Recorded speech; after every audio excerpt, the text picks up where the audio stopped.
में मुसलमानों का क्या हक है, किस तरीके की मुसलमान जिंदगी गुजार सकता है। एक बार आप हमें इख्तियार दीजिए, एक बार आप हमें लोकल बॉडी का इख्तियार दीजिए। इंशाअल्लाह अजीज हमने जैसे इस शहर, इस वार्ड की काया बदली है, इंशाअल्लाह अजीज हम शहर की काया बदलेंगे। हमारे कायद मुफ्ती मोहम्मद इस्माइल कासमी आज इसी कोशिश में है कि किस तरीके से शहर के हालात बदले जाएं, किस तरह से हमें हमारा हुकूक मिले, किस तरीके से हमें तमाम सहूलियात मिले।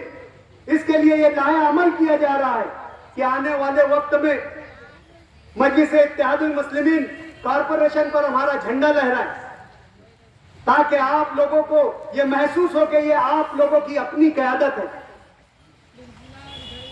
ये हवा फैलाई जा रही है कि मजलिस अकेला क्या कर लेगी, मजलिस को तो फला का साथ चाहिए, मालेगांव में मजलिस को तो फला का साथ चाहिए। मजलिस नदी के इस पार जो मजलिस जिस वोटों पर असरअंदाज होती है वहां पर 60 सीटें हैं, 60 सीटें हैं वहां पर। अगर आप लोगों ने तय कर लिया उन कबूतरों के मानिंद जो कबूतर शिकारी के जाल में फंस चुके होते हैं और अपना अलग अलग फड़फड़ाते रहते हैं, एक बुजुर्ग कबूतर इनसे कहता है कि हम तो अब जाल में फंस चुके हैं, कोई रास्ता नहीं है, अब शिकारी आएगा और हमारी गर्दनें जुबा कर देगा। हमारे पास सिर्फ और सिर्फ एक हल है कि पूरी कुव्वत के साथ हम जाल ले उड़े और ये जाल इस जगह से दूसरी जगह ले जाए जो शिकारी के दस्तरस से बाहर हो।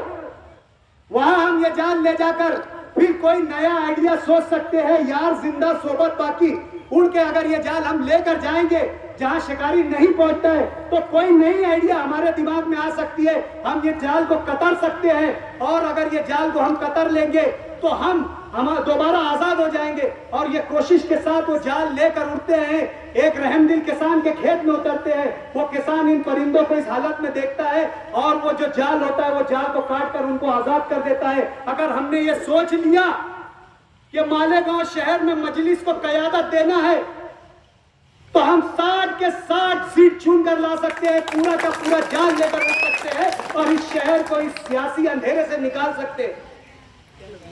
हमें मुफ्ती मोहम्मद इस्माइल साहब की क़यादत पर भरोसा करना होगा।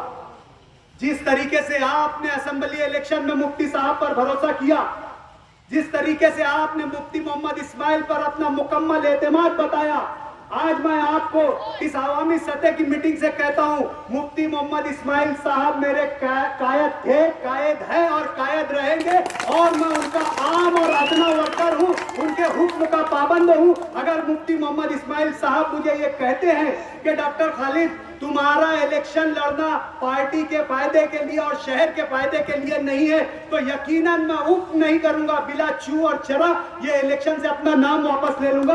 इस तरीके की क़यादत हम मुफ्ती मोहम्मद इस्माइल साहब की कबूल कर चुके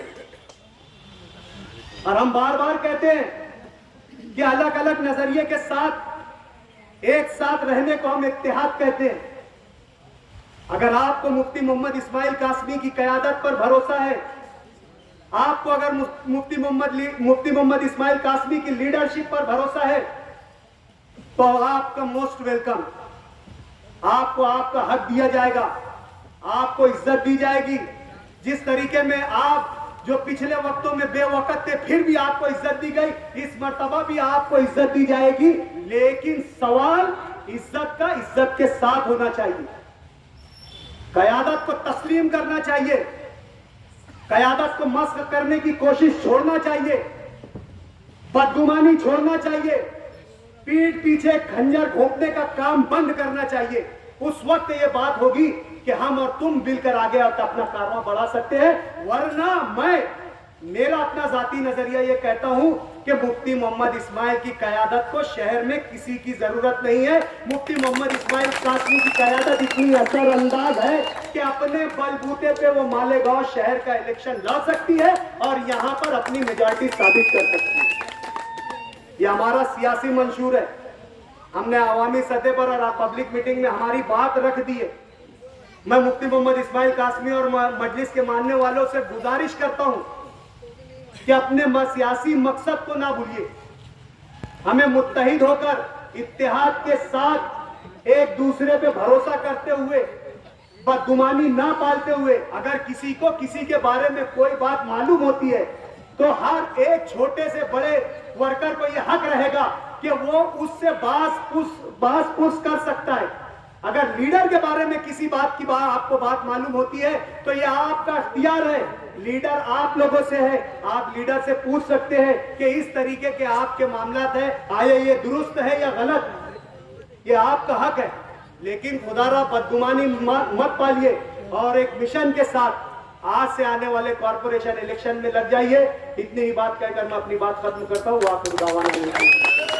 डॉक्टर साहब की खिदमत में हाजिर जोहान फाउंडेशन के निगरान वो जिम्मेदार जोहान फाउंडेशन के समीर सर के